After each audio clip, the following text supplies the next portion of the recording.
Good afternoon. Today's lecture is dealing with linkage and gene mapping. Today's lecture is a little unique in that it's going to force you to go back to some of those concepts that we discussed earlier on in the semester, that is, concepts associated with basic Mendelian genetic patterns, and then ask you to expand a little bit on those with the concepts that we will be discussing in the later points of today's lecture. So what I want to do is start off with a story of some work that was done by Bateson and Punnett, and this is the Punnett of Punnett squares. Now, Bateson and Punnett were working with sweet peas, and with sweet peas they were looking at two distinct sets of genes that you see in the upper right-hand corner I've got listed for you. There was a gene for flower color that they were interested in, and this was a classic dominant recessive relationship where the capital letter R was dominant for purple flowers and the lowercase r was the allele indicating the recessive for red flowers. The second gene in this particular cross that they were interested in studying happened to deal with pollen shape. And pollen shape also has a classic dominant recessive relationship in this example, where the dominant is to have long pollen indicated by the capital letter L, and the recessive to have round shaped pollen indicated by the lowercase letter l. So in this case, we're looking at a classic dihybrid cross. We're looking at two distinct characteristics or two sets of genes involved in flower color and genes involved in pollen shape. And in both cases, they're classic dominant recessive relationships. So again, this is the point where we're reflecting on information that we've covered previously in the semester. In this particular cross, what they did was take two individuals that were homozygous dominant for purple flowers and long pollen, cross that with another individual that was homozygous recessive for red flowers and round pollen. And you can see the genotypes designated here in the parental cross, as well as I have the phenotypes listed for you.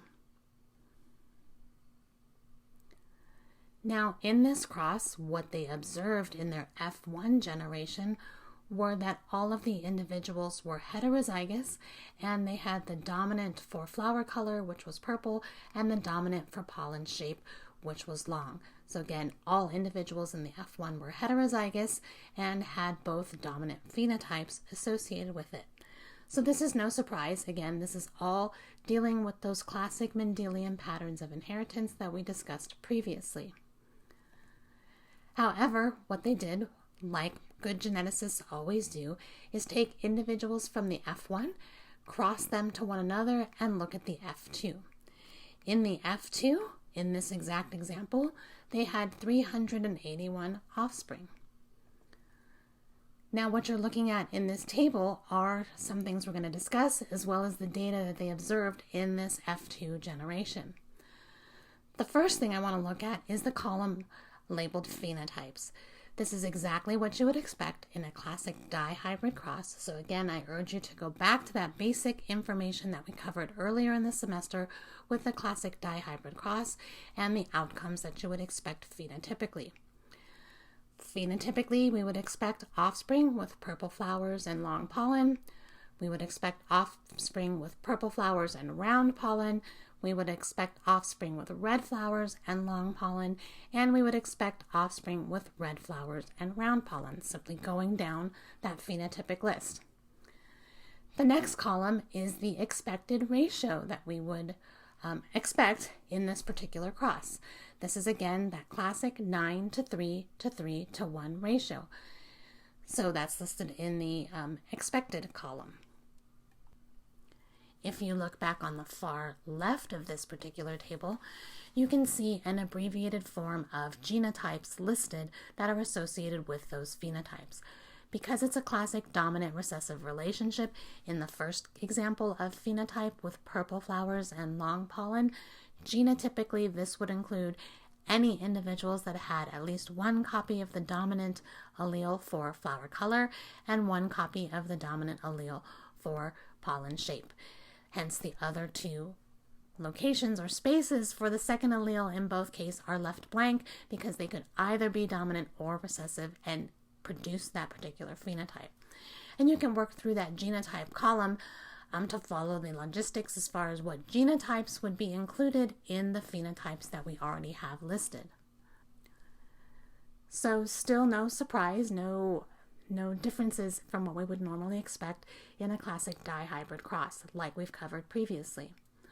What I want to focus on now, though, however, are the last two columns, and that is the expected number of offspring in each phenotypic category and the observed number of offspring in each phenotypic category.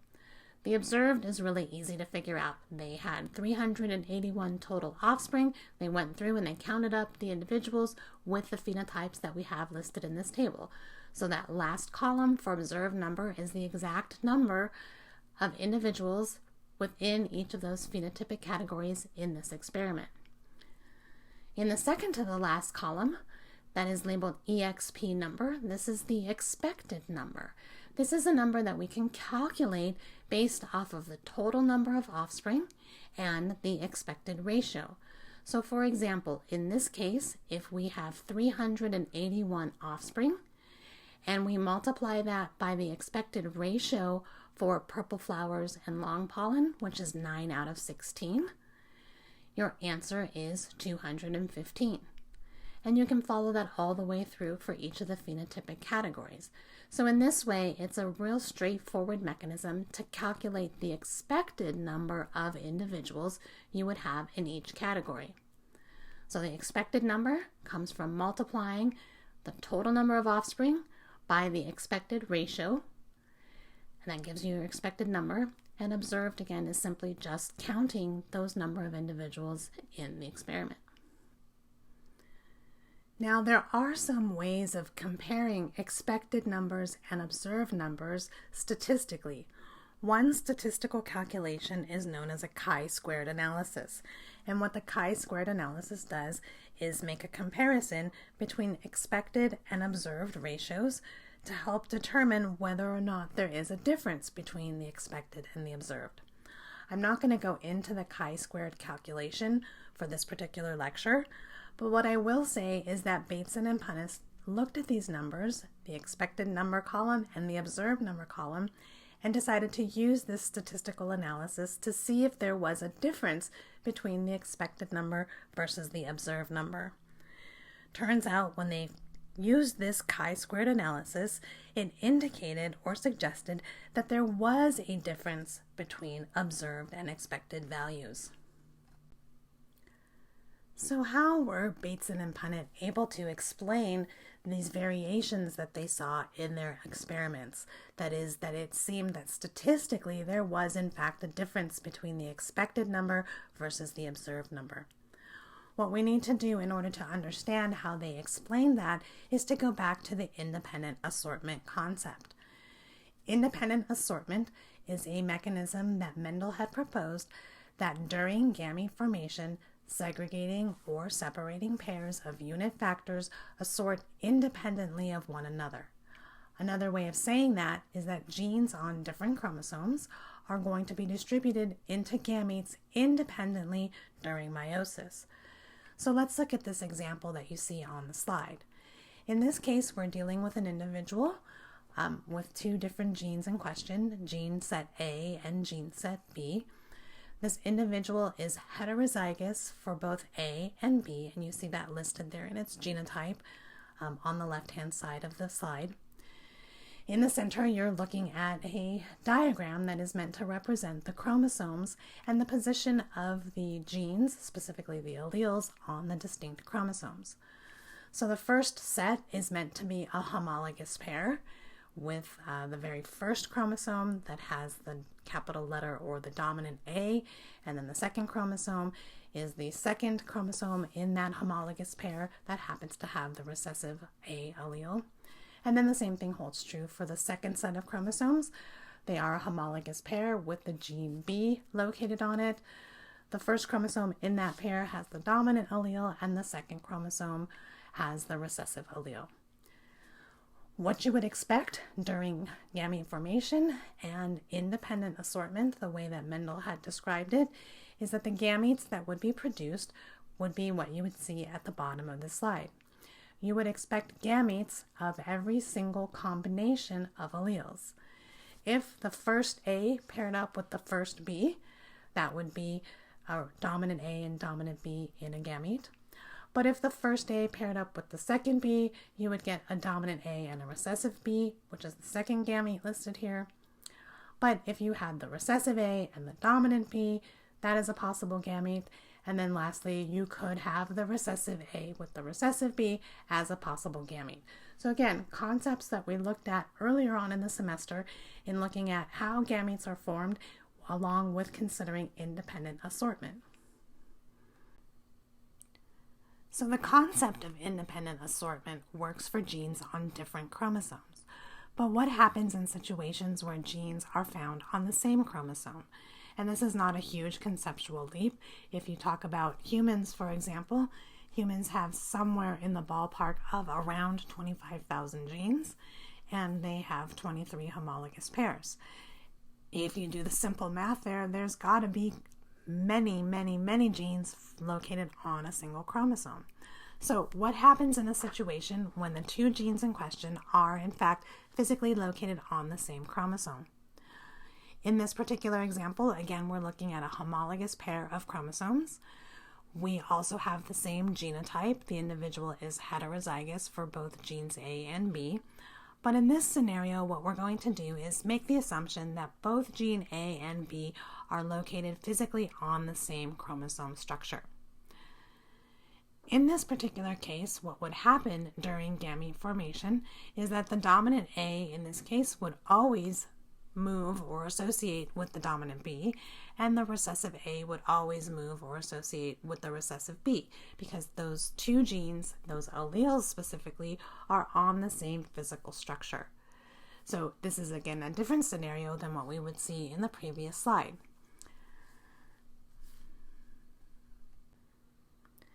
So this then leads me to introduce the concept of linkage. Linkage is a condition which two or more genes tend to be inherited together.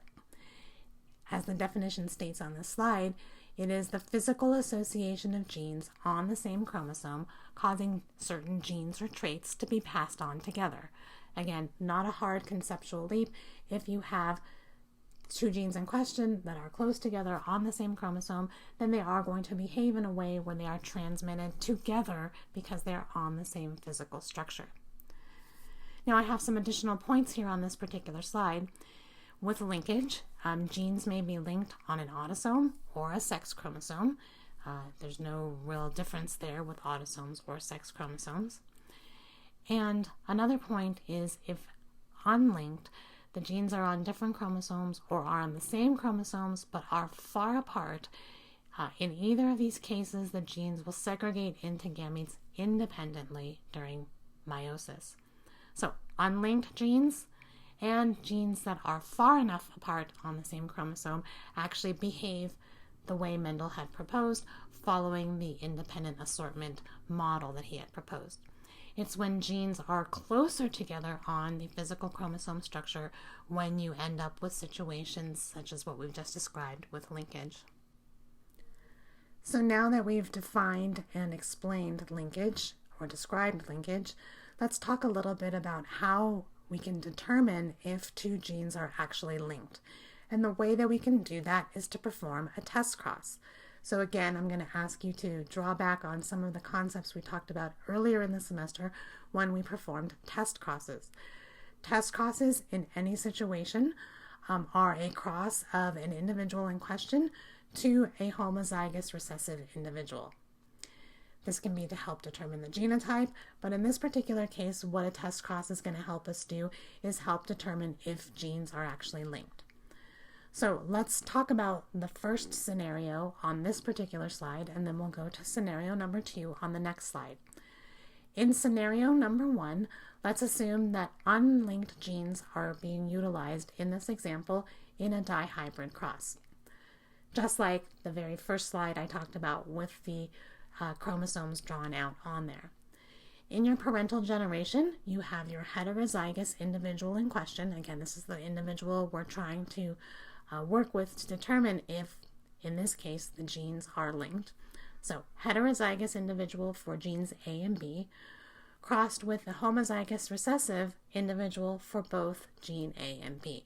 Again, this is the classic definition of a test cross. What you can see is in the next sort of section is the predicted gametes that we would expect in these individuals. And just like we discussed on the previous slide, again, where those chromosomes were outlined for you, you can make a prediction about what type of gametes this individual would produce. This individual would produce 4 distinct types of gametes with respect to allelic combinations because of this individual's genotype. But the individual in the test cross will only produce 1 type of gamete with respect to gene A and gene B because that's the only genetic contribution the individual that's part of the test cross can contribute. Recessive for A, recessive for B. So if you have the predicted gametes, you can then make a prediction about the offspring in the F1. And assuming that random mating is taking place, you'd have to consider every possible fertilization event, and that's listed in your F1. And in your F1, then what we would expect genotypically is the following outcome. We would expect a 1:1:1:1 ratio. We would expect one individual to be heterozygous for both gene A and B. We would expect one individual to be heterozygous for A and homozygous recessive for B. We would expect one individual in the offspring to be homozygous recessive for A and heterozygous for B. And we would expect one individual in the offspring to be homozygous recessive for both. So if the genes are not linked, this is the outcome we would expect. So let's move on to scenario number 2. And in scenario number 2, let's assume that those genes are linked. Again, like the second set of slides I showed you with the chromosomes depicted in them. So in this case, you have your parental generation. Now, the thing listed here or shown here is a little different way of denoting the genotype when there is a linkage situation. So we're going to make the assumption that the genes are linked, and because of that, we are going to put the linked alleles together. So now we have the dominant A and the dominant B together next to each other in that parental phenotype, the slash indicating the second chromosome in the homologous pair that happens to have the recessive alleles on it. We're going to cross that with an individual that is homozygous recessive for both because, again, that's the definition of a test cross. But because we are going to, again, make this assumption that genes A and B are linked, we are going to use this new way of designating the genotype with the recessive A and B together, the slash, and then the next chromosome with the recessive A and B. So the types of gametes that these individuals would produce are listed in the next sort of row on this figure or this slide. Because if we are making the assumption that the genes are linked, the only types of gametes that the individual would produce would be those that have the dominant A and dominant B together, and those that have the recessive A and recessive B together. And again, same thing goes for the individual that's part of the test cross, because the only genetic contribution is recessive A and recessive B. That's the only type of gamete they would produce with respect to those genes. Now, if we look at random fertilization events and make a prediction about the offspring we would expect half of the offspring to be heterozygous and half of the offspring to be homozygous recessive. This is a very distinct outcome compared to the last outcome we just looked at. And again, this is what a test cross allows us to do, is to then make some determination about what's going on in this case about if the genes are linked or not. So in the 2 examples we just looked at, they are extreme, but if you have genes that are not linked, in that test cross example, we would expect the 1:1:1:1 ratio in the F1. And if the genes are linked, we would expect a 1:1 ratio. We would only expect 2 different outcomes, genotypically and phenotypically overall. Okay, so on a previous slide, we defined the term linkage. It is a physical association of genes on the same chromosome, causing certain genes or traits to be passed on together. What we're going to do is we're going to expand on that concept or definition to something that's referred to as complete linkage. And complete linkage is a condition in which two genes are located so close together that no recombination occurs. And this is really the key in understanding linkage overall. We're going to get to that in a little bit later down the road here in one of the slides. So we'll come back to this complete linkage concept overall. What we can also introduce at this point is something known as the linkage ratio. And the linkage ratio is the unique phenotypic ratio due to linkage of the two genes. And I see that there is a typo. It should be ratio, not ration. But this is the unique phenotypic ratio due to the linkage of two genes. Now, to understand linkage and how linkage can be used in gene mapping, we need to go back and talk a little bit about genetic recombination. So genetic recombination, also referred to as crossover, is an exchange of genetic material between homologous but not sister chromosomes. So in this particular figure, what you're looking at is a pair of homologous chromosomes. They're color-coded so that you can see the difference in the chromosomes themselves. And in this figure, what you're looking at is a replicated set of chromosomes. The little dots or circles are meant to represent the centromeres, and then you have the genes located on these particular chromosomes as well. So in this case, the genotype of the individual in question is also heterozygous for both genes A and B. And in this example, gene A and B are located on the same structure. But what I want to highlight is, again, this concept of genetic recombination. So genetic recombination occurs specifically in prophase 1 of meiosis 1. In prophase 1 of meiosis 1, homologous pairs of chromosomes come together in a mechanism known as synapsis, and during synapsis is when genetic recombination can take place. It is, again, a reciprocal exchange of genetic information between homologous chromosomes.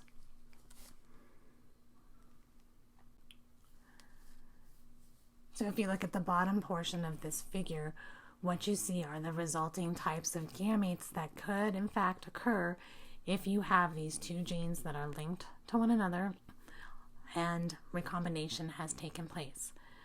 On the outer ends, you see the non-crossover gametes that would result. That is, on the left-hand side, you have dominant A still with dominant B, and on the far right, also listed as a non-crossover gamete, you have recessive A with recessive B. These would be the chromatids not actually involved in the recombination event. The ones that are involved in the recombination event are touching each other in that top portion of the figure, and this would be where the genetic exchange would take place. Those two gametes that would result are shown in the center and listed as crossover gametes, where the second one in has a dominant A with the recessive B, and then the third one in has a recessive A with a dominant B. So you have the distinction here of gametes that are non-crossover gametes, not involved in a recombination event, and then those that are involved in a recombination event listed as crossover gametes. And this concept is going to become important as we continue talking about gene mapping. The figure in this slide is a really nice one because it shows you two distinct situations where either no crossing over is taking place at all versus crossover events taking place. So panel A, no crossing over, panel B, crossing over. In both situations, you have a individual who is heterozygous for A and B, and in this case, genes A and B are linked on the same chromosome structure. So let's look at panel A and assume that no crossover event takes place. If no crossing over takes place, we would expect gametes, like you see in the far right, where the gametes will either contain the dominant A and dominant B or the recessive A and recessive B. But if you look at panel B, where a crossover event has taken place, this is meant to be very similar to the last slide we just looked at. Again, the individual is heterozygous for genes A and B, but we are going to assume that crossover is taking place in this example. And in this example, what you're seeing, again, are gametes that would be produced with either non-recombinant chromosome composition or recombinant chromosome composition. Again, just like we discussed on the previous slide. So all the material that we've just discussed helps springboard us into discussing how linkage can be utilized to map genes on a chromosome. The distance between loci, and loci are the exact locations of a gene, are given on a given chromosome, can be determined by the percent of recombinant progeny, and that just means the number or percentage of individuals in the offspring or the progeny that are due to a recombination event. The formula is a really straightforward formula, and it's listed as genetic distance is calculated as the number of recombinant progeny divided by the total number of progeny times 100%. The distances between the loci are measured in what's known as map units or centimorgans, and one map unit is equal to 1% recombination. If the percent of recombinant progeny is low, then the loci are really close together on the chromosome and don't allow for recombination to take place. However, if the percentage is larger or high, then the loci are further apart. Again, there's more physical space for recombination to actually occur. But again, the calculation is a pretty straightforward one in determining genetic distance. As long as you know the number of recombinant progeny, that is the number of offspring that are due to a recombination event, and the total number of offspring, you can calculate the genetic distance between two sets of genes. So let's work through an example. This example is the same one that we started off the lecture with Bateson and Punnett and their sweet peas that they were utilizing. They were looking at two distinct sets of genes, that for flower color and that for pollen shape, again, both in a classic dominant recessive relationship. Now, in this example, let's go ahead and make the assumption that the genes are in fact linked. And in the individual in question on the left-hand side, this is going to be our heterozygous individual if you're talking about genotype. But if we're going to make the assumption that those genes are linked on the same chromosome, we can draw out the chromosomes and show the positions relatively of the alleles in question. So in this case, the individual on the left-hand side has a dominant allele for color and a dominant allele for shape on one chromosome, and a recessive allele for shape and a recessive allele for flower color on the other chromosome. In this case, we're going to perform a test cross. Test cross again is with the homozygous recessive individual, and in this case again we're drawing out the chromosome structure so that you can see again relatively what that might look like. In this example, we have 100 offspring, and we can go through and count up the number of individuals in each phenotypic category. There were 42 flowers that were purple, had purple flowers and long pollen. There were 6 that had purple flowers and round pollen. There were 4 that had red flowers and long pollen. And then there were 48 that had red flowers and round pollen. So one of the first things that you should notice here is that there's some distinction in sort of the classes or the numbers that you see in the offspring. Those that are most frequent are always going to be the parental phenotype. So the most frequent in this case is purple and long with 42 individuals, and red and round with 48 individuals. So that goes back to the chromosome composition of the parent on the left.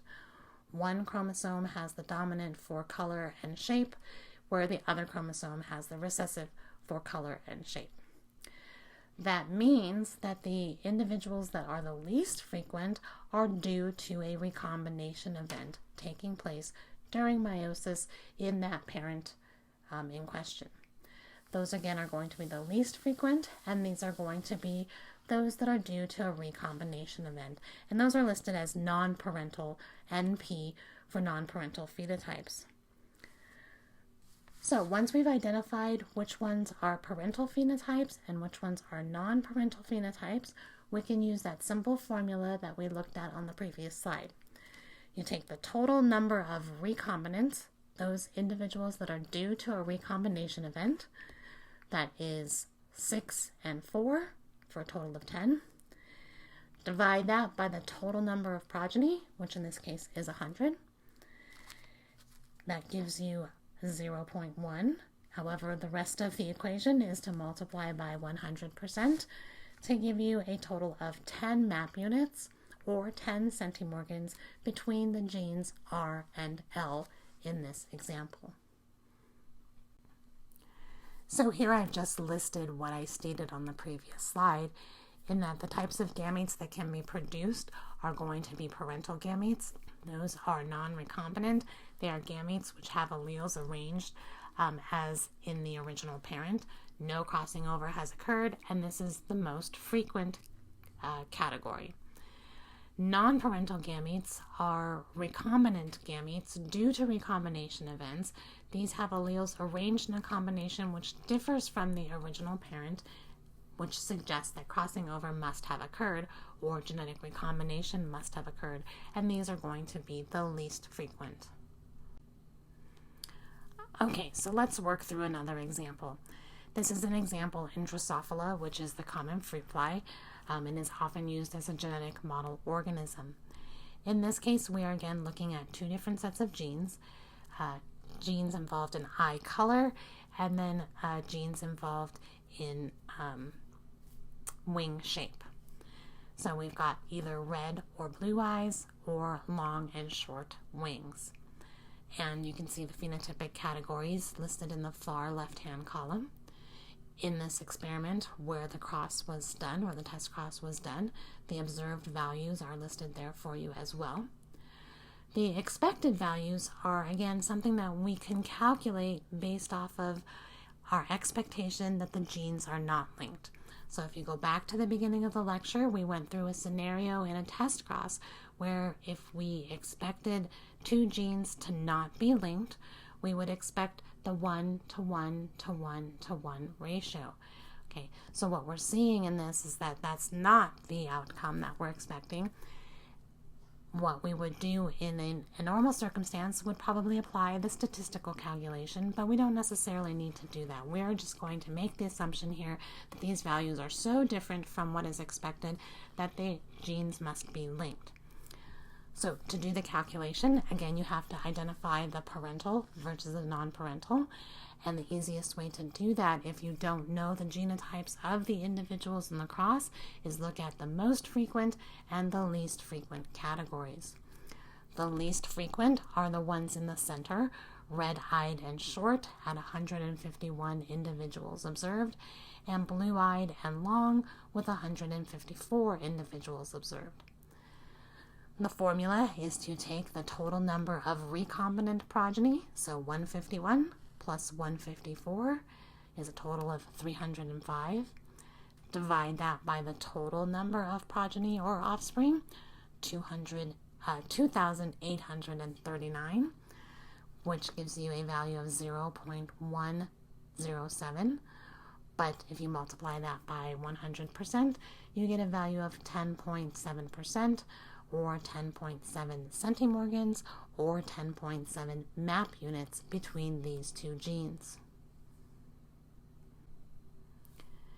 So what you see here is a very simple type of map that gives us some idea of how gene A and gene B are related to one another on the same chromosome structure.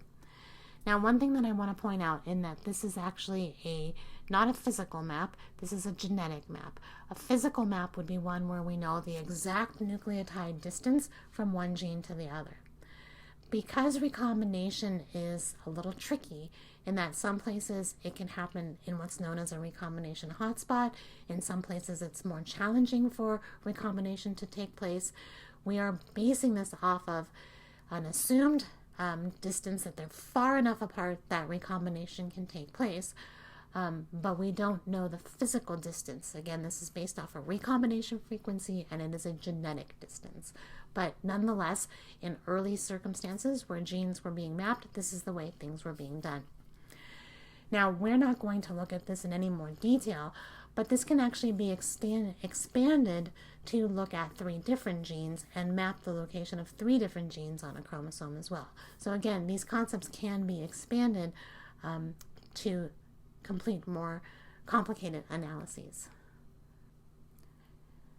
Now, the very last concept I want to touch on relates to what we've been talking about in the entire lecture, and that is with chromosome mapping, the frequency of recombinants measures the genetic distance between loci, like I just mentioned on the previous slide. However, there is a theoretical limit to the distance between genes, and that is 50 map units or 50 centimorgans or 50% recombination frequency. That is because if you look at this figure like we looked at in a previous slide, if crossing over occurs 100% of the time, which again we don't know if it's going to happen 100% of the time, but let's make the assumption that it does. If a recombination event occurs in this exact example 100% of the time, there are still 50% of the gametes that are non-crossover gametes, and only 50% that are crossover gametes. So the theoretical limit is 50% because half of the gametes produced contain chromosomes that are not even involved in a recombination event.